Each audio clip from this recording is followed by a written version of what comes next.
Tonight, the bombshell legal opinion on that wrongfully detained El Salvador man. A federal judge moves closer to holding the Trump administration in contempt for refusing to turn around last month's deportation flights to El Salvador. The judge accusing the administration of making a, quote, solemn mockery of the Constitution itself. The judge's opinion comes as Attorney General Pam Bondi insists a wrongfully deported man will not be coming back to the U.S., despite a unanimous Supreme Court ruling to facilitate his return. And a man nearly deported on those flights, now declared a mockery of the Constitution itself by a judge, is telling his story for the very first time. Plus, tonight the Fed chair's stark warning about President Trump's sweeping tariff policy, how it could reignite inflation in the U.S., and the stock market plunging on that news.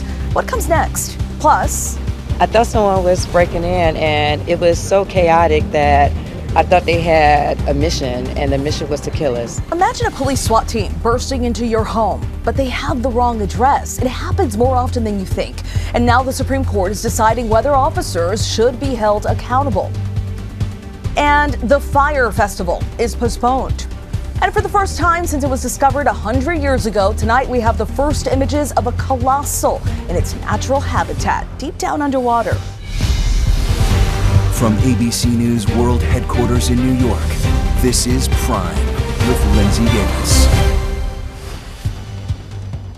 Good evening, everyone. I'm Stephanie Ramos in for Linsey Davis. Thank you so much for streaming with us. We are just getting in chilling new video from that school shooting in Dallas. The gunman firing at random, at least 4 students wounded. We'll show you the video in just a moment. But we begin with the president versus the courts. A federal judge blasting the Trump administration and threatening a contempt investigation for willful disregard of his order after the White House deported more than 200 Venezuelan migrants to a notorious prison in El Salvador, despite Judge James Boasberg's order to turn the planes around. The judge is now preparing to launch an official investigation that could mean calling on an independent lawyer to prosecute the government for contempt. Caught up in all of this is Kilmer Abrego Garcia. Maryland Senator Chris Van Hollen traveled to El Salvador today, but wasn't allowed anywhere near him. I'm asking President Bukele, under his authority as president of El Salvador, to do the right thing and allow Mr. Abrego Garcia to walk out of a prison. So what happens now is the question. ABC News senior political correspondent Rachel Scott leads us off from the White House. Tonight, a dramatic escalation in the battle between the White House and the courts. A federal judge threatening a contempt investigation into the Trump administration for deporting more than 200 Venezuelan immigrants to a notorious prison in El Salvador, despite his order to turn the planes around and return to the United States. Judge James Boasberg declaring the administration displayed a willful disregard for his order, determining there was probable cause to find them in contempt. The judge now preparing to launch an official investigation, which could include officials testifying under oath. He even raises the remarkable prospect of appointing an independent lawyer to prosecute the government for contempt. President Trump has praised the deportations, claiming without evidence the men are violent gang members, inviting El Salvador's president to the White House. He's done a fantastic job. But the administration tonight facing mounting questions about the fate of this man, Kilmer Abrego Garcia, last seen head shaved in that Salvadoran prison. Abrego Garcia, an undocumented immigrant from El Salvador, was working and living in Maryland with his American wife and children when he was put on that plane because the government made an administrative error, a mistake they acknowledge. Tonight, Maryland Senator Chris Van Hollen traveling to El Salvador looking for any information about Abrego Garcia. I'm asking President Bukele, under his authority as president of El Salvador, to do the right thing and allow Mr. Abrego Garcia to walk out of a prison, a man who's charged with no crime, convicted of no crime, and who was illegally abducted from the United States. The Supreme Court has ordered the administration to facilitate Abrego Garcia's return to the United States. But President Trump, who is paying El Salvador $6 million to hold the immigrants, says it's up to that country to send him back. He is not coming back to our country. President Bukele said he was not sending him back. That's the end of the story. If he wanted to send him back, we would give him a plane ride back. There was no situation ever where he was going to stay in this country. None. None. The administration insists Abrego Garcia is a violent gang member, but he does not have a criminal record either here or in El Salvador. His family says he fled that country as a teenager in 2011 to escape gang persecution. A judge had ordered that he not be returned to El Salvador because of potential danger. According to court documents, in 2019, a confidential informant named him as a member of the gang MS-13, but a federal judge this month found that evidence unconvincing. Today, the White House noting that in 2021, his wife Jennifer obtained a temporary protective order against him. But that case was later closed, and now Abrego Garcia's wife is on the front lines, pleading for her husband's return. And ABC News senior political correspondent Rachel Scott joins us now. And Rachel, it seems the Trump administration's plans for using prisons in El Salvador are actually broadening. Yes, Stephanie, the president has been clear that he is directing his attorney general to look into ways to explore whether or not it is legal to send Americans who commit violent crimes in this country to that prison in El Salvador. And tonight we are also learning that the president of El Salvador is upping the ante, saying that he is planning on doubling the size of that country's prison. Stephanie. All of this very interesting. Rachel Scott for us there at the White House. Thank you, Rachel. And for more context on what this could mean for the Trump administration, we're joined now by Rachel Barco. She's a professor at NYU's School of Law. Rachel, thank you so much for being with us tonight. Judge Boasberg today said he found probable cause to hold Trump officials in contempt of those deportation flights next month. What would it mean to hold the administration in criminal contempt? Well, so what he said today was that the administration is going to have two choices. It could remedy purge the contempt, as he put it, by giving the people who were sent to El Salvador the ability to file a habeas petition. Or he will seek to identify the person or people who disobeyed his order. And that would be the start of the investigation to proceed with the contempt proceeding itself.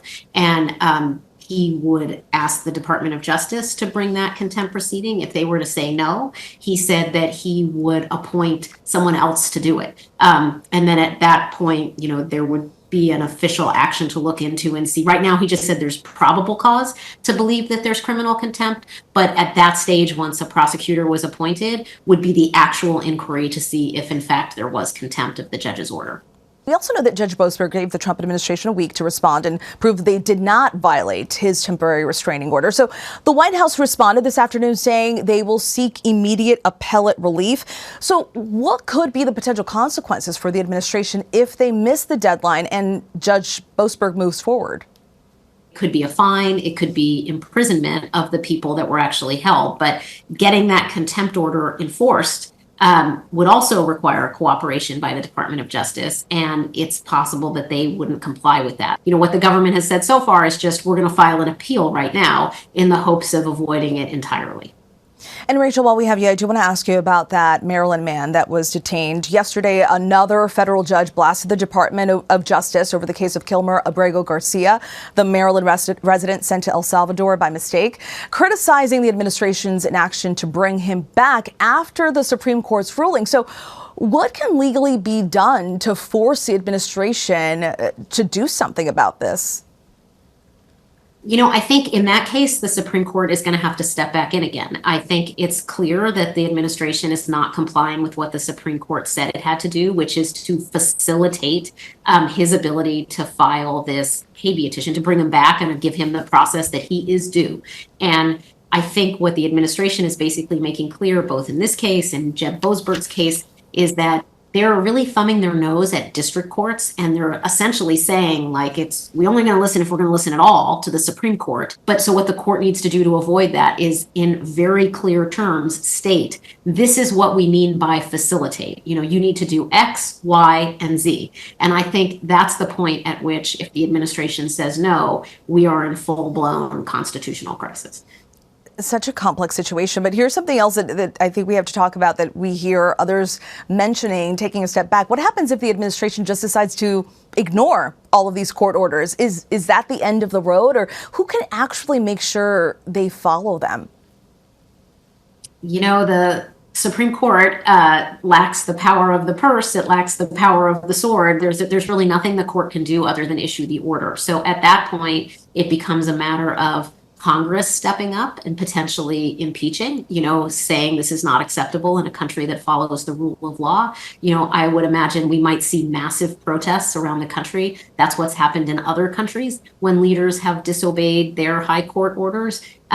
But the Supreme Court can't enforce an order on its own. And so that's where we enter uncharted territory.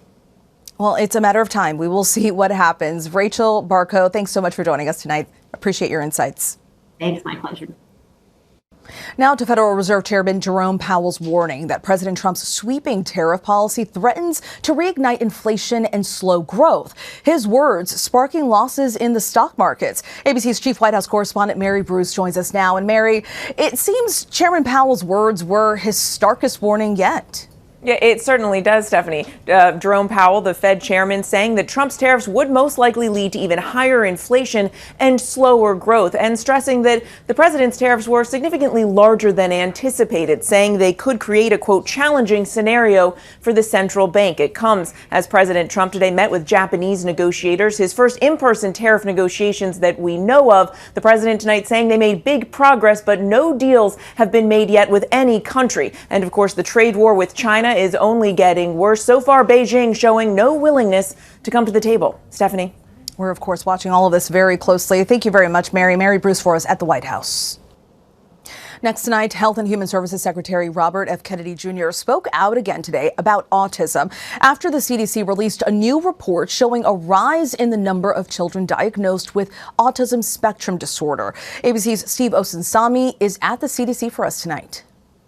Health Secretary R.F. Kennedy Jr. tonight is arguing against experts in medicine who say that the increasing number of American children with autism is mostly because parents and doctors are getting better at recognizing the disorder. Only a very, very small portion of it can be charged to better recognition or better diagnostic criteria. His comments come after the latest report from the CDC showing that 1 out of every 31 American children is now being diagnosed with autism. In Washington today, Kennedy said that more cases of autism can't be explained by greater awareness, and he disagreed with government scientists who say that right now, autism can't be prevented. This is a preventable disease. We know it's an environmental exposure. It has to be. Genes do not cause epidemics. They can provide a vulnerability. You need an environmental toxin. In his many years before Washington, Kennedy has often suggested that this environmental toxin was likely one of the vaccines that Americans give their children, a skeptical view that many in the medical world feel is a dangerous one. The experts believe autism is mostly a genetic disorder and that any environmental cause is not a vaccine. 60 to 90% of autism risk is genetic, but we also think that environmental factors may play a small role. Our thanks to Steve Osunsami for that report. Secretary Kennedy says he is assembling scientists to focus research on the origins of autism. In doing so, he told ABC News he would commit to following the science, whatever it reveals. Moving now to these chilling new images tonight of that school shooting at a Dallas high school. Surveillance shows the gunman firing at random, injuring at least 4 students. What we're learning about how the suspect, who is now in custody, was able to get into the school with a gun, undetected. ABC's Mireya Villarreal reports from Dallas. Chilling new video tonight showing that horrific shooting inside a Dallas high school, sending crowds running. We got an active shooter. Wilmer Hutchins High School. You see the suspect walking into the packed hallway at Wilmer Hutchins High School, pulling a gun, opening fire indiscriminately. According to an affidavit, at least 4 students shot. The gunman then appearing to take a point-blank shot at a student who was not able to run, court documents say. Come on, Tracy, you gotta get going. The suspected shooter, 17-year-old Tracy Haynes, seen here turning himself into police, now facing a charge of aggravated assault mass shooting. I heard like really loud shots. I see other students running towards the opposite direction. Officials say the suspect was let into the school through an unsecured door by another student. We do know that the gun did not come through during regular intake time, so it was not a failure of our staff. So frightening. Our thanks to Mireya. Passengers experienced a harrowing flight on board a Frontier Airlines plane from Orlando to San Juan. The plane making a hard landing, then had to go around and land again. ABC's Gio Benitez has more on that. Tonight, the terrifying moments before this Frontier Airlines jet finally touched down in San Juan, Puerto Rico. Edwin Soto telling us inside the dark cabin, they were praying, calling their families to say goodbye. It was landing too fast. Out of the sudden, it just slams in the floor. Everybody starts screaming. The pilot attempting to land, striking the runway so hard it damaged the plane, sending pieces of the landing gear flying. They're checking for debris on the runway as we speak. Going around again, the pilot trying to land on another runway. Ooh.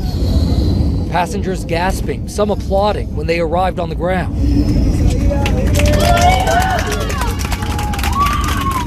Flight attendants urging calm, directing passengers down the stairs onto the runway. Jeffrey Cerda filming from the tarmac. Llegamos, gracias a Dios. We made it, thank God, he said. Okay.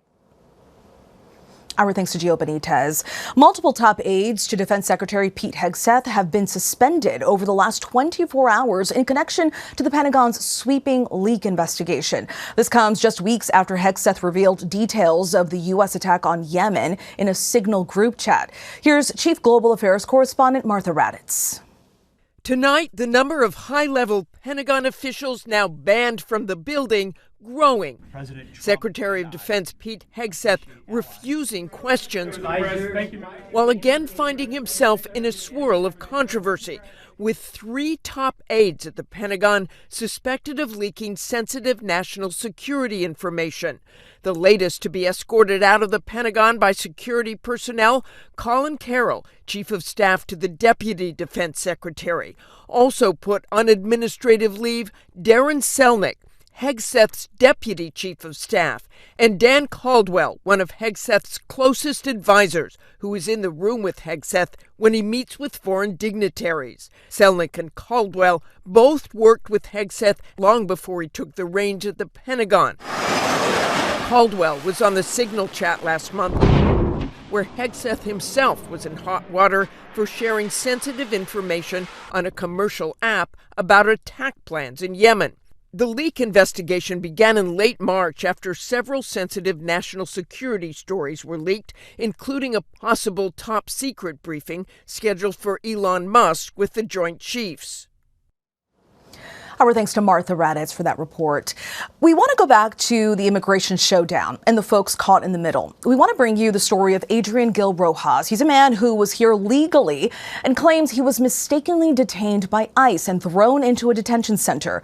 Weeks later, and because of a plane malfunction, he and his attorney believe he didn't end up at El Salvador's maximum security prison. This is the only time Rojas has spoken to an English language network. And here's what he had to say. La verdad es algo que es inexplicable lo que uno puede llegar a pensar en ese momento porque solo lo sabe la persona que lo está viviendo. ¿Qué le puedo decir? Es algo que eso me tenía muy traumado, la separación de mi familia, de mi hijo, que es muy apegado a mí. Adrián Gil Rojas has reunited with his family after an experience he says changed his life. ¿Cómo pudo afrontar la situación todo ese tiempo? How were you able to manage during that time? Ser removido, deportado a una prisión donde no pertenece uno como persona, porque la verdad no soy una mala persona, no tengo delitos, no tengo nada, y eso me perturbaba demasiado. Rojas, originally from Venezuela, was detained in January by Immigration and Customs Enforcement officers. His lawyer tells us at the time they were searching for someone else.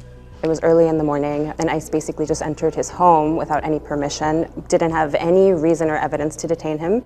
But Rojas' case is unique compared to other recent ICE detentions. Rojas has temporary protected status, also known as TPS. Rojas received TPS in 2024, which means he was in the country legally at the time ICE went into his home. He's a TPS holder, and if you have TPS, you cannot be lawfully detained. Luego me llevaron al centro de detención y empezó todo ese largo proceso, el cual no se lo deseo a nadie ni quisiera volver a repetir nunca jamás. Rojas and his legal team say while he was detained, he was never told why. It wasn't until 2 months later he was told his TPS was revoked due to his affiliation with a gang, Tren de Aragua. The government citing his social media posts and his tattoos as evidence. But Rojas says that's not true. No, nunca he tenido ningún tipo de conexión ni comunicación con ningún miembro de ninguna pandilla. His tattoos are very personal. They honor his mother and his child. What is your reaction to those allegations? I'm going to be super clear. My client is not a gang member. There's no evidence whatsoever that he has ever been a gang member.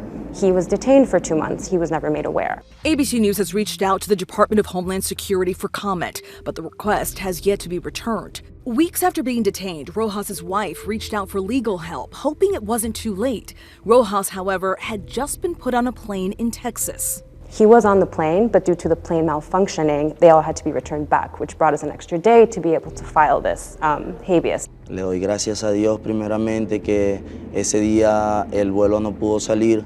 Rojas tells us the following day, a flight left from where he was being detained, and he saw it on the news. It was one of the March 15th flights that were transporting more than 200 migrants to the El Salvador prison, CICOT. Que fue cuando me doy cuenta de que el vuelo sí salió y personas que yo vi en ese momento que estaban en mi entorno, las vi allí en esas noticias, en todo eso, en El Salvador. So what would have happened to Adrián had he been sent to El Salvador? And he's not even from that country, he's from Venezuela. That's correct. I think we would have lost contact with him. I don't think that we would have been able to get any form of contact with him. The clients that we have had deported to El Salvador, we don't know where they are, we don't know what time they arrive. Are there other cases where individuals that have TPS status and are also being detained? I can't speak about the number of people that are in detention with TPS, but yes, those deportations have happened and they were unlawful. Yeah, it seems like the status is being completely ignored. Exactly. Whether you have it or not, you're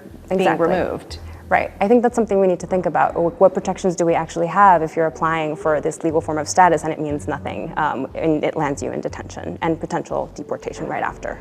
Ahilana Rulanantham is with a group of attorneys who just recently blocked the Trump administration's termination of TPS for hundreds of thousands of migrants from Venezuela. How do you think this will play out? I mean, I know it's hard to say. This is something that you're still in the middle of, but is it legal what the government is doing? There's a lot of lawless behavior going on. I hope there's a way to stop it. The courts can play some role, but I also think it requires political pressure to create that pressure as well. It's unclear what's next for Rojas, but for now, the government is monitoring him, and his next hearing is scheduled. The judge recommended an ankle monitor be placed on Rojas pending a future immigration hearing. Turning to another twist in the Fire Festival saga, organizers of Fire 2 Festival say it's now postponed. The festival was reportedly scheduled to take place in Mexico's state of Quintana Roo in May, though officials stated no registered festival was ever scheduled to happen. Ticket holders received a message that said the event had been postponed and repurchase of tickets would be available once the new date is announced. Its founder, Billy McFarlane, you may remember, was convicted of wire fraud in connection with 2017's failed Fire Festival. And a massive island-wide blackout in Puerto Rico for the second time this year. Authorities say every generating facility went offline today with no word on what caused the fragile grid to collapse. Officials have said they don't know how long until power will be fully restored, leaving more than 3 million people without electricity for the second time in just 4 months. And as millions there also begin their break for Holy Week celebrations. Well, coming up, baby food from a major retailer is being recalled due to lead contamination. But first, could your house be raided by mistake? In tonight's Prime Focus, we'll tell you the stories of families who have lived it. Wrong house raids have become so prevalent. The Supreme Court is weighing in, deciding whether agents can be held liable for these mistakes. When they took the handcuffs off me, it was when they said, you know, we believe your story. I'm sorry.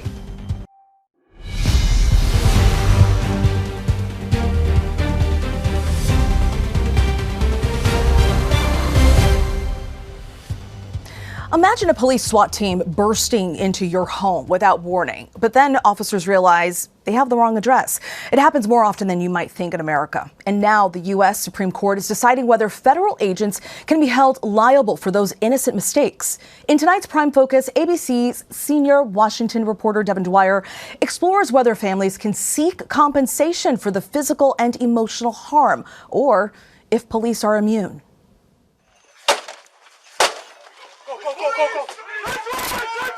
This body camera video from 2019 captures a dramatic police mistake. Officers bursting into the Chicago home of social worker Anjanette Young as she was changing clothes just after 7 o'clock on a Thursday evening. What is going on here? Stunned and bewildered, You got the wrong house. I live alone. she stood naked and handcuffed in her own living room, a victim of police raiding the wrong address. I couldn't comprehend what was happening. At that moment, I was absolutely afraid for my life. No, because you got the wrong house! At the very end, when they took the handcuffs off me, it was when they said, you know, we believe your story. I'm sorry. What's the lasting impact it's had? I've been diagnosed with major depression and PTSD.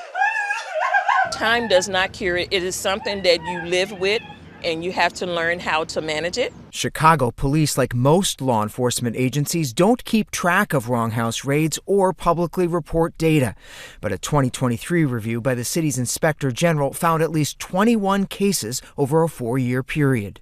The problem with the Anjanette Young case was the information giving to the officers was fictitious. A paid informant provided fictitious information in order to get money from the police department. When the officers showed up to execute the warrant, they were in the house for seconds before they realized this is bad information. We know we're in the right place, we know we're at the right location, but the information provided to us about criminal activity inside this home is not correct. You got the wrong information. Whether bad intelligence or an innocent officer error, the impacts can be severe. An Austin, Texas SWAT team responding to a gunfight blew up the front door of Glenn and Mindy Shields' home, causing thousands of dollars in property damage. We were put in handcuffs in a police car over 2 hours. The suspect lived across the street. The city denied any wrongdoing and, as is often the case, claimed immunity. Come on out, keep your hands up. When cops showed up outside Amy Hadley's home in South Bend, Indiana in 2022, Y'all know I'm a minor, right? her teenage son emerged with his cell phone on and his hands up. That's not him. Cops beginning to question whether the suspect was in the house. Nobody knows who that is. Nobody's seen him before. Hadley claims they still launched dozens of tear gas grenades and raided the home anyway. Police later saying they had indications the suspect had posted to Facebook from inside. Cops are human and they make mistakes. And a lot of times the mistakes that are being made are because there's not enough due diligence, there's not enough research going into it, and the result of it can be devastating for the family impacted. Anjanette Young sued the city of Chicago and received a nearly $3 million settlement in 2021. But experts say most innocent victims of wrong house raids are not compensated for the physical or emotional harm that often results. Why is it so hard for victims of police mistakes to seek justice in court? So police not only have things like qualified immunity to protect them, but in a case where the police work for the federal government, they have entire doctrines that effectively act like federal immunity. For Trina Martin, her son Gabe, and Toy Clyett, the nightmare began with an FBI flashbang grenade exploding in the living room of their Atlanta home. I thought someone was breaking in, and it was so chaotic that I thought they had a mission, and the mission was to kill us. They threw me down on the floor and they were interrogating me and they were asking me questions. And I guess the answers that I was responding to them with didn't add up. And that's when I realized that they were in the wrong place. How did it end? The lead officer came back and he gave us a business card and he apologized and then left. She said the agents left behind $5,000 of damage, burned carpet, broken doors, and fractured railings. What's the emotional damage? It's countless. I mean, we're still trying to heal from that. Gabe was 7 years old at the time. Now in middle school, he says the emotional trauma from that raid changed his life. I see the world differently now, You know, I didn't really have a childhood growing up because of that. So it really kind of changed me as a person. The FBI denied the family's claims for restitution, but now Trina, Toy, and Gabe have taken their fight for accountability all the way to the U.S. Supreme Court. While federal law enforcement agencies have broad immunity from lawsuits, Congress did carve out an exception in 1974 for victims of assault, battery, false imprisonment, false arrest, or abuse of process by an officer. The government denies the exception applies to wrong house raids. What the Martins are looking for in this case is to be made whole for the mistake that was made by the FBI, but much more broadly than that is to ensure that they might be one of the last families that this happens to in America. The case comes as advocates for victims of police misconduct and mistakes say President Trump is rolling back guardrails on law enforcement. On the campaign trail, Trump suggested crime would end if police are free from restrictions. We have to let the police do their job, and if they have to be extraordinarily rough. The Trump Justice Department has put a freeze on civil rights investigations into cops and vowed to reconsider consent decrees with police departments found to have engaged in a pattern of misconduct. That includes agreements with the cities of Louisville and Minneapolis No justice, no peace! for police reforms agreed to after the 2020 police killings of Breonna Taylor and George Floyd in their respective cities. The Justice Department had in recent years been really taking a close look at where things are going wrong, where you see a pattern of constitutional violations. And what the Trump Justice Department appears to be doing is backing away from that process. And Jeanette Young says communities don't need to wait for the feds. In Illinois, she's lobbying state and local officials for strict new rules on search warrants to prevent cops from raiding the wrong house, including new steps to vet intelligence on a suspect's location, requiring a 30-second wait after knocking before breaking down a door, and mandatory use of tactics least intrusive to someone's home and property. It's not okay to harm people and then not fix the harm. Should police departments make people whole after an incident like that? We're human beings. We make mistakes all the time, unfortunately. But in a situation like that, where there probably should have been more investigation on the front end before crashing that door, yeah, and whether that's repairing the damages or providing them with some sort of compensation for what they've experienced, yeah, absolutely. The Martins say that kind of restitution is the exception rather than the norm, now hoping the nation's highest court will change that. And for 7 long years, it felt like they were turning their backs on us. I felt unheard, and it was easier to give up, and I didn't want to give up. Our thanks to Devin Dwyer for that eye-opening report. Well, coming up, we dive into what colleges mean for our economy by the numbers. And get ready for the pun, the unbelievable disruption at a college baseball game.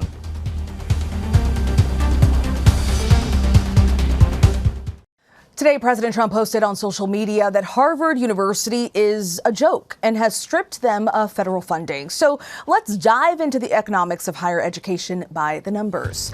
The U.S. News and World Report ranks Harvard University as number 1 on its list of best global universities. But today, President Trump said Harvard University is, quote, no longer a decent place of learning. His administration froze $2.2 billion in federal funding to the university on Monday and has targeted 6 other prestigious U.S. schools for billions in funding cuts. This as the president prioritizes reducing our trade deficit. According to the U.S. Bureau of Economic Analysis, education-related travel exports are valued at $50.2 billion and are one of our top service exports. Universities are a huge economic engine and run a wide trade surplus too, with more than 1 million international students studying in the U.S. annually in recent years, most of them paying full tuition. In fact, those students contributed almost $34 billion to the U.S. economy in the 2021-2022 academic year, and that's according to advocacy group NAFSA. Plus, they bolster American soft power when they take American values home. And American universities are highly respected abroad. The U.S. is the #1 top host destination for international students. The jury is out on if these numbers will now change. Coming up, police recover $10,000 worth of Legos in comic books. Why thieves are now targeting toy stores. You know her from Hollywood blockbusters, including It's Complicated and The Secret Life of Pets. But now, multi-talented actor Lake Bell is telling a story dear to her heart. The inspiration behind Bell's new children's book honoring neurodiversity. That's coming up next. We have some out-of-this-world breaking news tonight. Astronomers have detected a possible signature of life on a distant planet. The New York Times is reporting a team of researchers say they have the strongest indication yet of extraterrestrial life not in our solar system by a massive planet 120 light years away. The repeated analysis of the planet known as K2-18b suggested they have found living organisms, possibly in a warm ocean that is brimming with life. One of the lead researchers called this a revolutionary moment. Indeed it is.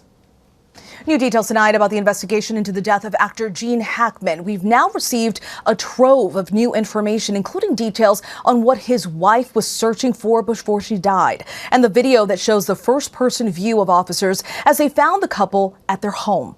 Here's Trevor Alt. Gene Hackman. That's Gene Hackman. Gene Hackman, the actor.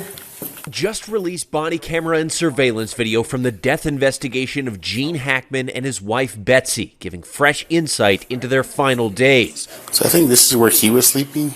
Deputies going room to room after being called to clear their Santa Fe home in February. Two totally separate areas. No, it's strange. Discovering the couple and one of their dogs all deceased. He's down. He's been down for a while. Gene in the mudroom, Betsy in the bathroom. He's guarding her. Her German Shepherd by her side. The Hackmans had been dead for quite some time. We got to figure out why and what, because, I mean, everything was locked up. There was no signs of forced entry. There's obviously no initial signs of trauma.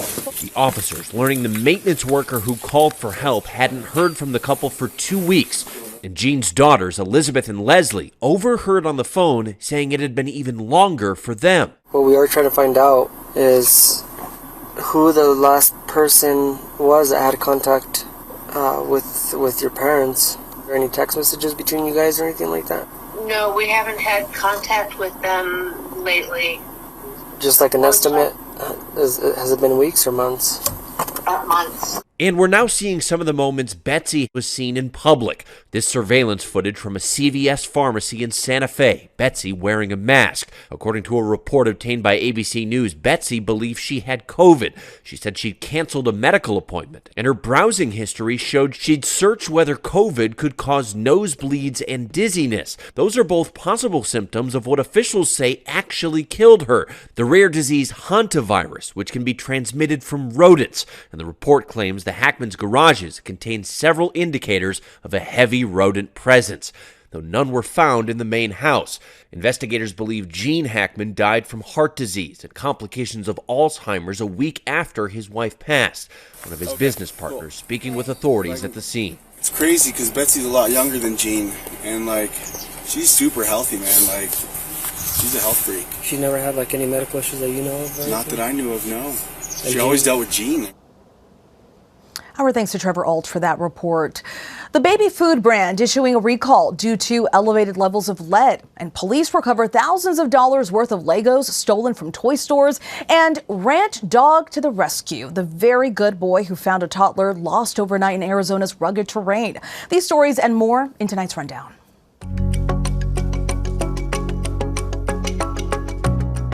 Baby food sold at Target under its Good and Gather brand has been voluntarily recalled for containing elevated levels of lead. The recall from the foods producer applies to over 25,000 units of Good and Gather baby pea, zucchini, kale, and thyme vegetable puree.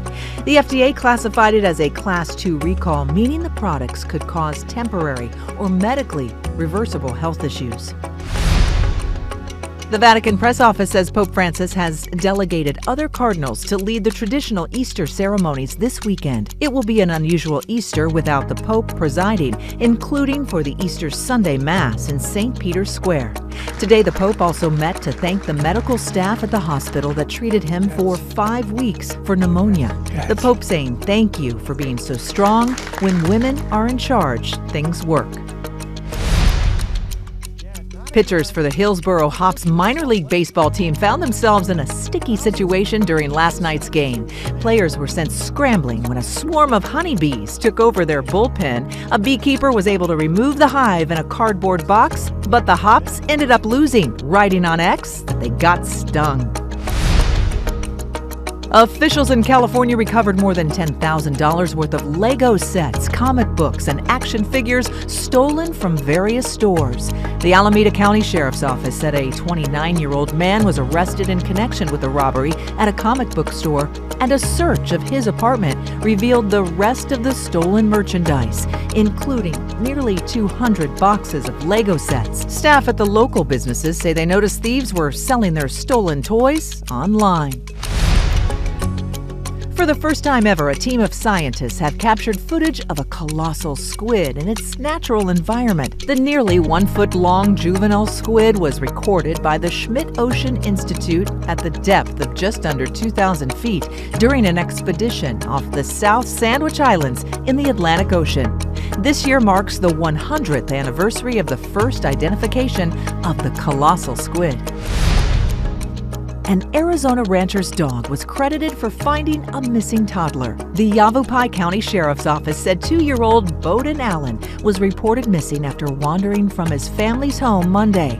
Officials searched 16 hours into Tuesday when Bowden was found 7 miles away on rancher Scotty Dutton's property by his dog, Buford. Buford loves kids, so I knew he wouldn't leave the kid probably once he found him. The sheriff's office told ABC News that Buford would be rewarded with a big steak for finding Bowden.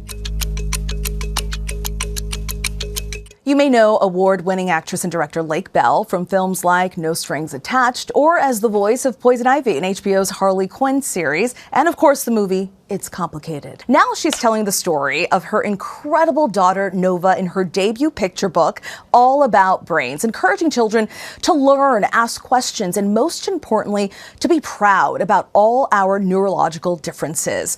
Lake Bell is in studio. Thank you so much for joining us today. Hi, thank you so much for having me. Absolutely. So your daughter Nova inspired this book because of how she's proudly shared her condition with other kids. So talk to us about her condition and how you both have managed it. Yeah, I have to say fully that Nova is the inspiration for this book. The way that she kind of took on ownership of her epilepsy and allowed herself to, and for us as a family really, to reframe how we were going to view it. There are times in the book, for instance, where kids sort of admit, oh, gosh, that sounds scary, this seizure thing that you're explaining.